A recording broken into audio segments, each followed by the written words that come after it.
ನಮಸ್ಕಾರ ಸ್ನೇಹಿತರೆ, welcome back to my YouTube channel. So Rupa Sridhar ಲಾಗ್ಸ್ಗೆ ಸ್ವಾಗತ. ಇವತ್ತು ಭಾನುವಾರ, ಭೀಮನ ಅಮಾವಾಸ್ಯೆ. ಭೀಮನ ಅಮಾವಾಸ್ಯೆ ಸ್ಪೆಷಲ್ ಅಂದರೆ ಗಂಡಂದಿರಿಗೆ ಪಾದ ಪೂಜೆ ಮಾಡುವಂಥದ್ದು. ಅವರ ಶ್ರೇಯಸ್ಗೋಸ್ಕರ, ಅವರ ಮಾಂಗಲ್ಯ ಭಾಗ್ಯಕ್ಕೋಸ್ಕರ ಈ ಒಂದು ಪೂಜೆನ ಮಾಡ್ತಾರೆ, ನಾನು ತಿಳ್ಕೊಂಡಿರೋ ಅಂಥದ್ದು. ಸೊ ನನ್ನ ಮದುವೆ ಆಗಿ ಅಕ್ಟೋಬರ್ಗೆ 10 ವರ್ಷ ಆಯ್ತಾ ಬಂತು. ಸೊ ಅವಾಗಿಂದನೂ ನಾನು ಈ ಒಂದು ಪೂಜೆನ ಮಾಡ್ಕೊಂಡು ಬಂದಿದ್ದೀನಿ. ಬೆಳಿಗ್ಗೆನೇ ಎದ್ದು ಟಿಫನ್ ಎಲ್ಲ ಆಯಿತು. ಇವತ್ತು ಫ್ರೈಡ್ ರೈಸ್ ಮಾಡಿದ್ದೆ ಟಿಫನ್ಗೆ. ನಾನು ಸರಿ ಅಂತೇಳಿ ಆಮೇಲೆ ವಿಡಿಯೋ ಶುರು ಮಾಡೋಣ ಅಂತ ಸುಮ್ಮನೆ ಆಗಿಬಿಟ್ಟೆ, ಕೆಲಸ ಬೇಗ ಆಗಲ್ಲ ಅಂಥೇಳಿ. ಈಗ ಮಧ್ಯಾಹ್ನಕ್ಕೆ ಸೊಪ್ಪು ಸಾಂಬಾರು, ರೈಸು, ಅನ್ನ ಮುದ್ದೆ ಮಾಡ್ತಾಯಿದ್ದೀನಿ. ಸೊ ಸೈಡ್ ಬೈ ಸೈಡ್ ಕೆಲಸನೂ ಕೂಡ ಮುಗಿಸ್ತಾ ಇದ್ದೀನಿ. ನಾನು ಸಂಜೆ ಪೂಜೆ ಮಾಡೋಣ ಅಂದ್ಕೊಂಡಿದ್ದೀನಿ. ಹಸ್ಬೆಂಡ್ಗೆ ಸ್ವಲ್ಪ ಕೆಲಸ ಇದೆ, ನಾನು ಹೊರಗಡೆ ಹೋಗಬೇಕು, ಇನ್ನು ಸಾಯಂಕಾಲ ಮಾಡುವೆ ಬಿಡು ಅಂದರು. ಸೊ ಪ್ರತಿ ಸಲವೂ ನಾನು ಸಂಜೆ ಹೊತ್ತೇ ಮಾಡೋದು, ಬೆಳಿಗ್ಗೆ ಹೊತ್ತು ಆಗೋದೇ ಇಲ್ಲ. ಎಷ್ಟೇ ಬೇಗ ಮಾಡಿ ಕೆಲಸ ಎಲ್ಲ ಮುಗಿಸಿದ್ರು ಕೂಡ ಆಗೋದೇ ಇಲ್ಲ. ಸೊ ಮಕ್ಕಳಿರೋ ಮನೇಲೂ ಹಂಗೆ ಅನಿಸುತ್ತೆ. ಈಗ ಸ್ವಲ್ಪ ಬೇಗ ಬೇಗ ಅಡುಗೆ ಎಲ್ಲ ಮುಗಿಸೋಣ ಅಂತ ಅಂದ್ಕೊಂಡಿದ್ದೀನಿ. ಹಾಗೆ ಸ್ವೀಟ್ ಅಂತ ನಾನು ಸ್ವಲ್ಪ ಪಾಯಸ ಮಾಡ್ತಾಯಿದ್ದೀನಿ ಅಷ್ಟೇ, ಬೇರೆ ಏನೂ ಮಾಡ್ತಾಯಿಲ್ಲ. ಟೈಮ್ ಇದ್ದಿದ್ದರೆ ಏನಾದರೂ ಬೇರೆ ಮಾಡ್ಬೋದಿತ್ತು, ಟೈಮೇ ಸಾಕಾಗ್ತಾಯಿಲ್ಲ ಸ್ನೇಹಿತರೆ. ಸೊ ಹಂಗೂ ಅಂದ್ಕೊಂಡೆ. ಸೊ ವಡೆನೋ ಇಲ್ಲ ಬೋಂಡನ ಮಾಡೋಣ ಅಂತ, ಬಟ್ ಆಗಲಿಲ್ಲ. ಇರಲಿ ಬಿಡು, ಮಕ್ಕಳಿಗೂ ಸ್ನಾನ ಎಲ್ಲ ಮಾಡಿಸೋದಿತ್ತಲ್ಲ. ಸೊ ಟೈಮು ಬೇಗನೆ ಆಗೋಯಿತು. ಪರವಾಗಿಲ್ಲ. ಫಸ್ಟು ಪೂಜೆಯನ್ನು ಮುಗಿಸ್ಬಿಡೋಣ ಇವಾಗ. ಸೊ ಅಡುಗೆದು ಮುಗೀತು, ಈಗ ಪೂಜೆ. ಸೊ ಪೂಜೆ ಕೂಡ ಆಯಿತು ನೋಡಿ. ಈ ರೀತಿಯಾಗಿ ರೆಡಿ ಮಾಡಿದ್ದೀನಿ. ನನಗೆ ದೇವ್ರ ಮನೆ ಅಲಂಕಾರ ಎಲ್ಲ ಮಾಡೋದು ಅಂದರೆ ತುಂಬಾ ಇಷ್ಟ. ನನಗೆ 1 ಗಂಟೆ ಅಷ್ಟಾಗುತ್ತೆ ನಾನು ಇಷ್ಟೆಲ್ಲ ಡೆಕೋರೇಷನ್ ಎಲ್ಲ ಮಾಡೋದಕ್ಕೆ. ದೇವ್ರ ಮನೆ ಅಂದರೆ ಪೂಜೆ ಅಂದರೆ ಅಷ್ಟೇ, ಟೈಮ್ ಆಗೇ ಹೋಗ್ಬಿಡುತ್ತೆ, ಏನೂ ಮಾಡೋಕ್ಕಾಗಲ್ಲ. ನಾವೇನೇ ಪೂಜೆ ಮಾಡಬೇಕು ಅಂದರೂ ಮೊದಲು ಮನೆ ದೇವರಿಗೆ ಪೂಜೆನ ಸಲ್ಲಿಸಿ ಆನಂತರ ನಾವು ಬೇರೆ ಪೂಜೆ ಅಂತ ಮಾಡಬೇಕು. ಮೊದಲು ಸಾಕಷ್ಟು ಸಮಯಗಳು ಸಿಗ್ತಾಯಿತ್ತು. ಈಗ ಮಕ್ಕಳೆಲ್ಲ ಆದಮೇಲೆ ಸ್ವಲ್ಪ ಕಷ್ಟ, ಸಮಯ ಸಿಗೋದಿರು ಇರೋದ್ರಲ್ಲೇ ಮ್ಯಾನೇಜ್ ಮಾಡಬೇಕು. ನಾನು ಹಾಗಾಗಿ ಸಂಜೆನೇ ಪೂಜೆನ ಮಾಡ್ತಾ ಇರೋದು. 7:15 ಆಗಿತ್ತು ಸ್ನೇಹಿತರೆ ನಾನು ಪೂಜೆನ ಮಾಡೋದಕ್ಕೆ ಅಂತೇಳಿ. ನನ್ನ ಹಸ್ಬೆಂಡು ಹೊರಗಡೆ ಹೋಗಿದ್ದಾರೆ, ಮಕ್ಕಳುಗಳು ಮೊಬೈಲ್ನ ನೋಡ್ತಾಯಿದ್ರು. ನಮ್ಮ ಮಾವ ಟೆರೆಸ್ ಮೇಲೆ ಅವ್ರ ಫ್ರೆಂಡ್ ಬಂದಿದ್ದರು, ಮಾತಾಡ್ತಾಯಿದ್ರು. ಹಾಗಾಗಿ ನಾನು ಇವಾಗ ಪೂಜೆ ಎಲ್ಲ ಮುಗಿಸಿದ್ದಾಯಿತು. ಅವ್ರು ಬಂದ ತಕ್ಷಣ ಅವ್ರಿಗೆ ಪಾದ ಪೂಜೆನ ಮಾಡಬೇಕು.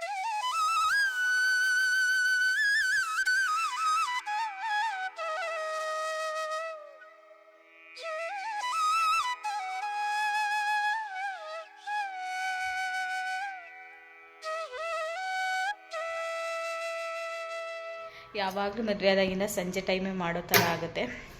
ಇರಲಿ, ಹೊಟ್ಟೆನಲ್ಲಿ ಮಾಡಿದ್ರೆ ಸಾಕು, ಒಂದು ಆಶೀರ್ವಾದ ಅನ್ನೋದು ಸಿಕ್ಕಿದ್ರೆ ಸಾಕು ಅಲ್ವಾ. ವೆಯ್ಟ್ ಮಾಡ್ತಾಯಿದ್ದೀನಿ. ಹೊರಗಡೆ ಹೋಗಿದ್ದಾರೆ, ಇನ್ನೇನು ಬರಬೇಕು. ಸೊ ಬಂದ ತಕ್ಷಣ ಪೂಜೆ ಮಾಡೋದೆ. ನಾವು ದುಡ್ಡು ಕೊಡಲಿ ಅಂತ ಯಾರೂ ಪೂಜೆ ಮಾಡಲ್ಲ, ಅದೊಂದು ಸುಮ್ಮನೆ ರೇಗಿಸೋದು ಅಷ್ಟೇ. ಎಷ್ಟು ಕೊಡ್ತೀರಾ, ಮೊದಲೇ ರೆಡಿ ಮಾಡ್ಕೊಳ್ಳಿ ಅಂತ ಸುಮ್ಮನೆ ರೇಗಿಸ್ತಾ ಇರ್ತೀವಿ. ಬಟ್ ದುಡ್ಡಿಗೆ ಅಂತ ಯಾವ ಹೆಂಡ್ತಿರು ಕೂಡ, ಯಾವ ಹೆಣ್ಮಕ್ಳು ಕೂಡ ಗಂಡನ ಪಾದ ಪೂಜೆ ಮಾಡಲ್ಲ. ಗಂಡನ ಶ್ರೇಯಸ್ಗೋಸ್ಕರ, ಅವರ ಒಂದು ಮಾಂಗಲ್ಯ ಭಾಗ್ಯ ಗಟ್ಟಿಯಾಗಿರಲಿ ಅನ್ನೋ ಒಂದು ನಂಬಿಕೆಗೋಸ್ಕರ ಈ ಒಂದು ಪೂಜೆನ ಮಾಡ್ತಾರೆ. ಸೊ ನಾನು ಕೂಡ ಅಷ್ಟೇ. ಆದರೆ ನಾನು ರೇಗಿಸೋದು ಮಾತ್ರ ತುಂಬ ರೇಗಿಸ್ತೀನಿ. ಒಂದು 5,000 ಕೊಡಬೇಕು, ಈಗ 10 ವರ್ಷ ಆಯಿತು ಬಂತು, ಆಗಸ್ಟ್ಗೆ 10,000 ಕೊಡಿ ನನಗೆ ಅಂತ ಹೇಳ್ತಾ ಇದೆ. ನಗುತ್ತಾ ಇರು, ಕೊಡ್ತಾರೆ ನಿನಗೆ, ನಡಿ ನೀನು ಮೊದಲು ಯಾವ ಪೂಜೆ ಮಾಡ್ತೀಯಾ ಅಂತ ರೇಗಿಸ್ತಾರೆ. ಆ ಥರ 7:45 ಬಂದಿದ್ದಾರೆ ನೋಡಿ. ಸೊ ಈಗ ಪೂಜೆಗೆ ರೆಡಿ ಮಾಡ್ಕೊಂಡಿದ್ದೀನಿ ಎಲ್ಲನೂ. ಈ ತಟ್ಟೆ ಬಂದು ಅವರು ಮದುವೆ ಮಾಡಿಕೊಡ್ಬೇಕಾದ್ರೆ ನಮ್ಮಮ್ಮ ಕಾಲು ತೊಳೆದಿರಲ್ಲ, ನಮ್ಮ ತಂದೆ ಅಮ್ಮ, ಆ ತಟ್ಟೆ ಇದು. ಸೊ ಇನ್ಯಾವ ತಟ್ಟೆಗೂ ಇವ್ರು ಆಗೋದಿಲ್ಲ, ನಾರ್ಮಲ್ ತಟ್ಟೆಗೆ ಇವ್ರು ಕಾಲು ಇಳಿಸೋದೇ ಇಲ್ಲ. ಸೊ ಹಾಗಾಗಿ ಅವಾಗಿಂದನೂ ಇದೇ ತಟ್ಟೆಯಲ್ಲಿ ಕಾಲು ತೊಳಿತೀನಿ. ಸೊ ಚೊಂಬು ಕೂಡ ಅಷ್ಟೇ, ಅಮ್ಮ ಕೊಟ್ಟಿದ್ದೈತೆ ಅವಾಗ ಮದುವೆ ಆದ ಹೊಸ್ತರಲ್ಲಿ. ಏನೋ ಒಂದು ಖುಷಿ, ನನ್ನ ಮಗಳಿಗಂತೂ ಸಖತ್ತು ಖುಷಿ ಇದನ್ನೆಲ್ಲ ನೋಡೋಕ್ಕೆ.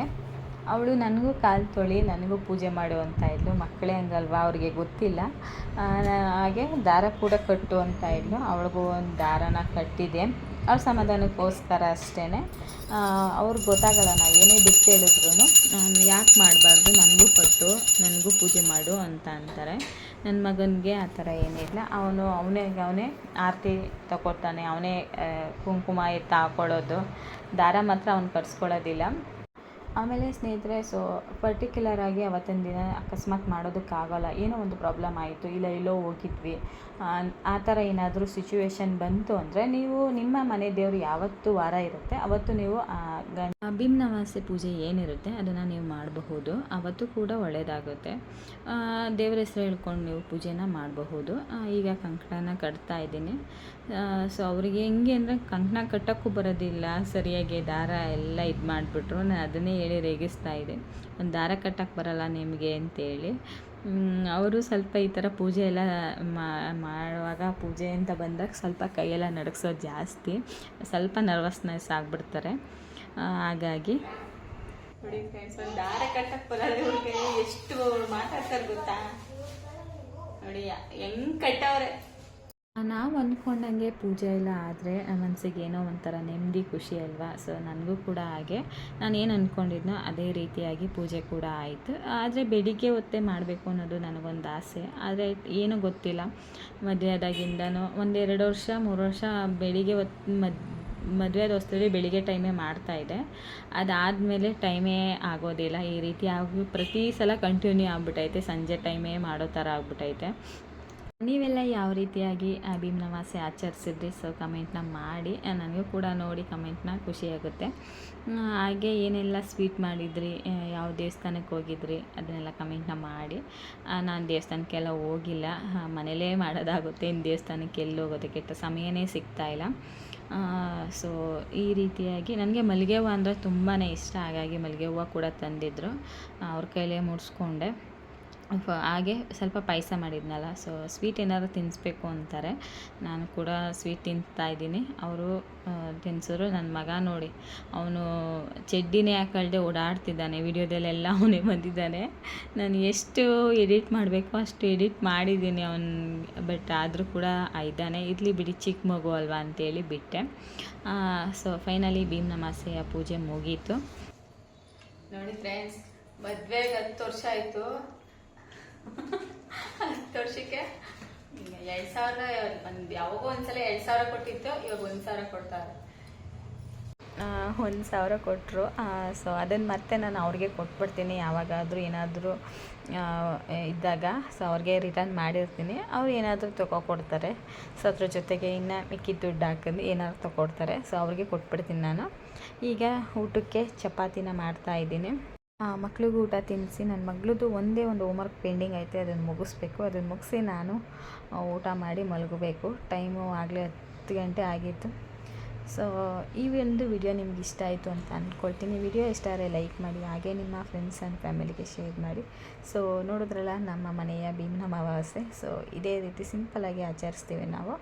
ಐ ಹೋಪ್ ಈ ಒಂದು ವಿಡಿಯೋ ಇಷ್ಟ ಆಯಿತು ಅಂತ ಅಂದ್ಕೊಳ್ತೀನಿ. ಸಿಗ್ತೀನಿ ನೆಕ್ಸ್ಟ್ ವಿಡಿಯೋದಲ್ಲಿ. ಇದೇ ರೀತಿ ವಿಡಿಯೋ ನೋಡಿ ಸಪೋರ್ಟ್ ಮಾಡಿ. Thank you so much.